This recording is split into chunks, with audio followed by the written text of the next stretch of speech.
তাহলে এখন বুঝছেন কেন চীনে মোদিরা তো ধুমধাম করে অভ্যর্থনা হচ্ছিল, কেন শি জিনপিং বারবার হেসে হেসে মোদির সঙ্গে গল্প করছিলেন, কেন এসসিও সম্মেলনের ভেতর ভারতকে এতটা গুরুত্ব দেওয়া হচ্ছিল। বন্ধুরা, এগুলো মোটেই হঠাৎ করে হয়নি, এগুলোই হলো আসল জিওপলিটিক্স। এখানে একটা হাসিও এমনি এমনি পাওয়া যায় না, প্রতিটার পেছনে থাকে হিসেব নিকেশ। এসসিওতে যা যা হয়েছে তার কারণটা এবার পরিষ্কার হবে, চীন আসলে কেন এমনটা করছিল। আসলে আমাদের দেশের ভেতরে অনেকেরই ধারণা আজকের দিনে আমেরিকার মোকাবিলা করতে হলে ভারতের দরকার চীনের সঙ্গে ভালো সম্পর্ক। অনেক বিশেষজ্ঞ তো সোজা বলেই দেন যে ভবিষ্যতে চীন দুর্বল হোক সেটা আলাদা কথা, কিন্তু এখন দরকার যে চীন শক্তিশালী হোক, তাহলেই আমেরিকাকে কন্ট্রোল করা যাবে। কিন্তু আসল সত্যিটা একেবারেই উল্টো। এটা পুরো ভুল যুক্তি।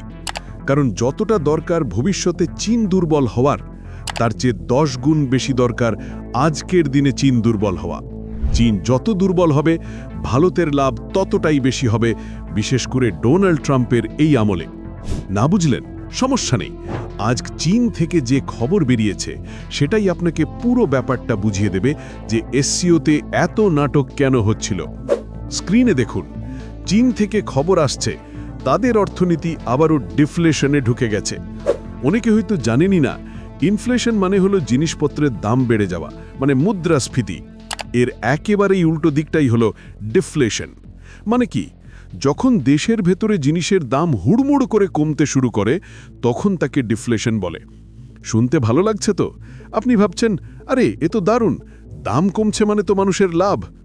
কিন্তু না বন্ধুরা, আসল সত্যিটা অনেক ভয়ঙ্কর। যেমন লাগাতার দাম বাড়া একটা দেশের অর্থনীতিকে ধ্বংস করে দিতে পারে, তেমনি দাম হঠাৎ করে কমতে শুরু করলে ডিফ্লেশন নামের দানব তৈরি হয়, আর সেটা তো আরও বড় বিপদ। কেন দাম কমতে শুরু করে? কারণ কোম্পানিগুলো যা তৈরি করছে তা বাজারে বিক্রি হচ্ছে না। গুদামে পণ্য জমে পাহাড় হয়ে গেছে, কিন্তু ক্রেতা নেই। তাহলে কোম্পানিগুলো কি করে? লাভ তো বাদই দিলাম, অনেক সময় পণ্য তৈরির খরচের চেয়েও কম দামে বাজারে ছুঁড়ে দেয়। এখানেই আসল বিপদ, কারণ এতে সরাসরি কোম্পানির মালিকদের বিশাল ক্ষতি হয়। ক্ষতি যত বাড়তে থাকে একসময় তারা বাধ্য হয়ে ঘোষণা করে আমরা দেউলিয়া, আর তার মানে হাজার হাজার কর্মচারী একসঙ্গে চাকরি হারায়। এবার চিন্তা করুন, যখন এত মানুষ চাকরি হারাবে তখন তাদের হাতে আয়ই থাকবে না। আয় না থাকলে বাজারে গিয়ে কিছু কিনবেও বা কিভাবে? ফলে ক্রেতা আরও কমে যাবে।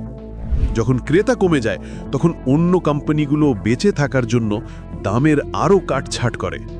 এইভাবেই একটা দুষ্ট চক্র শুরু হয়ে যায়। একটার পর একটা কোম্পানি মানুষকে চাকরি থেকে বাদ দিতে থাকে, তারপর একটার পর একটা প্রতিষ্ঠান দেউলিয়া হয়ে যায়, আর দেশের অর্থনীতি এতটা নিচে নেমে যায় যে সেখান থেকে আবার টেনে তোলা প্রায় অসম্ভব হয়ে পড়ে। কতটা ভয়ঙ্কর হতে পারে সেটা আপনারা এখনই বুঝবেন। কিন্তু এর প্রভাব তো চীনের উপর ইতিমধ্যেই দেখা শুরু হয়ে গেছে। স্ক্রিনে একবার দেখুন, চীনের ভেতরে নতুন যে ছেলেমেয়েরা ইউনিভার্সিটি থেকে পড়াশোনা শেষ করে বেরোচ্ছে তাদের মধ্যে 19% এখন বেকার। ভাবুন তো কত ভয়ঙ্কর অবস্থা। তুলনা করে দেখুন, ভারতের মতো দেশে এই হার প্রায় 7.5%, আমেরিকায় আরও কম, 4.5%। তাহলে বুঝতেই পারছেন চীনের অবস্থাটা কতটা খারাপ। অনেকে হয়তো বলবেন, আরে ভারত সরকার তো অনেক সময় ডেটা কমিয়ে দেখায়, হয়তো আসল বেকারত্ব আরও বেশি। চলুন আপনার কথাই মেনে নিলাম, কিন্তু অন্তত ভারতে তো গণতন্ত্র আছে, চেক অ্যান্ড ব্যালেন্স সিস্টেম আছে, ডেটা নিয়ে প্রশ্ন তোলা যায়, খতিয়ে দেখা যায়। চীনে সেটা কই? ওখানে তো একেবারে অথরিটেরিয়ান সরকার। তাহলে কল্পনা করুন, যেখানে লুকোনোই রেওয়াজ সেখানে যদি সরকার নিজে বলছে বেকারত্ব 19%, তাহলে আসল সংখ্যা কত হতে পারে? এবার কেউ হয়তো বলবেন, আরে চীন তো অনেক ধনী দেশ, ওদের অর্থনীতি তো বিশাল, ডিফ্লেশন হলে উল্টে দিতে পারবে সহজেই। কিন্তু বন্ধুরা, এটা প্রায় অসম্ভব। কারণ এই ডিফ্লেশন তো আজ শুরু হয়নি, এর সূত্রপাত হয়েছে 2023-এর শেষে, যখন জো বাইডেনের আমল চলছিল। আর এই সাইকেলটা ভাঙার চেষ্টা করতে গিয়ে চীন গত বছরের ডিসেম্বরেই ঘোষণা করেছিল একটা বিশাল স্টিমুলাস প্যাকেজ, $1.5 ট্রিলিয়ন। মানে কি, একেবারে সোজাসুজি $0.5 ট্রিলিয়ন ক্যাশ চীনের বড় বড় কোম্পানির অ্যাকাউন্টে ঢুকিয়ে দেওয়া হয়েছিল, যাতে তারা দেউলিয়া না হয়ে যায়। হ্যাঁ, ঠিকই শুনছেন, $1.5 ট্রিলিয়ন সরাসরি কোম্পানিগুলোর ব্যাংক অ্যাকাউন্টে পাঠানো হয়েছিল, কিন্তু তাও লাভ হলো না, অবস্থা ঘুরলই না। বন্ধুরা, কিছুদিন আগেই চীন আবারও তাদের কোম্পানিগুলোকে বাঁচাতে $400 বিলিয়ন আরেকটা স্টিমুলাস প্যাকেজ ঘোষণা করেছিল, কিন্তু বন্ধুরা সেটাও এখন একেবারেই ফ্লপ হয়ে গেছে। আর এর কারণটা চীনের নিজের এক্সপার্টরাই পরিষ্কার করে বলছেন। স্ক্রিনে একবার তাকান, ওরা বলছে চীন স্টিমুলাস প্যাকেজ দিচ্ছে ঠিকই, কিন্তু এর সঙ্গে যে রিব্যালেন্সিং দরকার সেটা করছে না। না ওদের বাজেটে কোনো ভারসাম্য আছে, না ফরেন পলিসিতে, না ইন্টারেস্ট রেটে। এমন ভারসাম্য আনা সহজ ব্যাপার নয়, কারণ দেখুন, ইনফ্লেশনের সময় মানে যখন দাম বাড়তে থাকে তখন সরকার কিছুটা চেষ্টা করলেই এই ব্যালেন্স ফিরিয়ে আনতে পারে, কিন্তু ডিফ্লেশনের সময় তখন প্রায় অসম্ভব। এই কারণেই চীনের অর্থনীতি দিন দিন আরও অন্ধকার গহ্বরে নেমে যাচ্ছে। আর এই কারণেই আজ শি জিনপিং ভারতের প্রধানমন্ত্রী নরেন্দ্র মোদী আর রাশিয়ার প্রেসিডেন্ট পুটিনকে এতটা গুরুত্ব দিচ্ছেন। যাদের মনে হয় ভারতের দরকার চীনকে, আমেরিকাকে ব্যালেন্স করতে, তারা ভুল করছেন।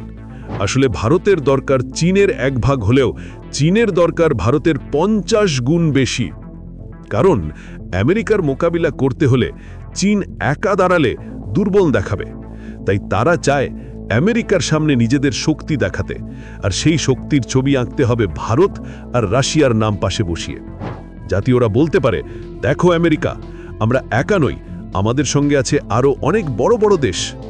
এই কারণেই চীনের প্রেসিডেন্ট শি জিনপিং চান যে তাদের দেশকে যেন একটা বড় ব্লক হিসেবে দেখানো যায়, যাতে আমেরিকার সামনে একা না দেখায়, বরং বোঝাতে পারে যে তাদের সঙ্গে আরও অনেক বড় বড় দেশ দাঁড়িয়ে আছে। কিন্তু বন্ধুরা, ভারতের ততটা দরকার নেই চীনের। একবার যদি আমরা আমেরিকার সঙ্গে ট্রেড ডিল সাইন করে ফেলি, তাহলে আমাদের আর চীনের দরকারও কি? চীনের ভূমিকা একেবারেই শেষ হয়ে যাবে। হ্যাঁ, যতদিন না ট্রাম্প সেই ডিল সাইন করছেন ততদিন পর্যন্ত হয়তো আমাদের চীনের সামান্য দরকার আছে, কিন্তু একটা কথা মনে রাখবেন, চীনেরও আমাদের দরকার আছে, আর সেটা শুধু তখন যখন তারা দুর্বল অবস্থায় থাকে। যেদিন থেকে চীন আবার শক্তিশালী হয়ে উঠবে, অর্থনীতি গতি পাবে, সেদিন আর ভারতের ওপর নির্ভর করার প্রয়োজন পড়বে না তাদের, বরং তখন তারা উল্টে ভারতের বিরুদ্ধেই দাঁড়াবে। কিন্তু এবার আপনাদের মাথায় প্রশ্ন আসতে পারে, চলুন ঠিক আছে, চীনের আমাদের দরকার আছে, আমাদেরও কিছুটা দরকার চীনের, কিন্তু এই সমীকরণটা কতদিন চলবে? এর উত্তর হলো, এটা চলবে যতদিন ডোনাল্ড ট্রাম্প ক্ষমতায় আছেন। কারণ আজ ট্রেড ডিল নিয়ে ভারত আর ট্রাম্পের টক্কর চলছে, আগামীকাল অন্য কোনো ইস্যু নিয়েও টানাপড়া হতে পারে। তাই আপাতত কয়েক বছর হয়তো দেখবেন ভারত আর চীন পরস্পরের সঙ্গে সরাসরি লড়াইয়ে নামবে না, একজন আরেকজনকে খুব একটা ক্ষতিও করবে না। কিন্তু একবার ট্রাম্পের মেয়াদ শেষ হয়ে গেলে তখন দেখবেন জিওপলিটিক্সের চেহারাটা ঝড়ের গতিতে বদলে যাবে। ভালো খবর হলো, ভারতের সরকার আর ভারতের ডিপ্লোম্যাসির সবচেয়ে বড় শক্তি হলো এর ফ্লেক্সিবিলিটি। কয়েক সপ্তাহের মধ্যেই পুরো ডিপ্লোম্যাটিক অবস্থান উল্টে দিতে পারে ভারত। আমরা ট্রাম্পের এই মেয়াদের শুরুতেই সেটা দেখে নিয়েছি। ট্রাম্প যখন শপথ নিচ্ছিলেন তার কিছুদিন পরেই ভারত পাঠিয়ে দিয়েছিল আমাদের ন্যাশনাল সিকিউরিটি অ্যাডভাইজার অজিত ডোভালকে চীনে। সেই সময় থেকেই ভারত-চীন সম্পর্ক আবারও একটু করে গতি পেতে শুরু করে। এই কারণে ভারতের এই ফ্লেক্সিবল ডিপ্লোমেসি আমাদের প্রতিটি সংকট থেকে বের করে নিয়ে আসে, আর ভবিষ্যতেও এটাই আমাদের সুপার পাওয়ার হওয়ার পথ তৈরি করবে। এখন প্রশ্ন হচ্ছে, চীন কি ধ্বংস হতে যাচ্ছে?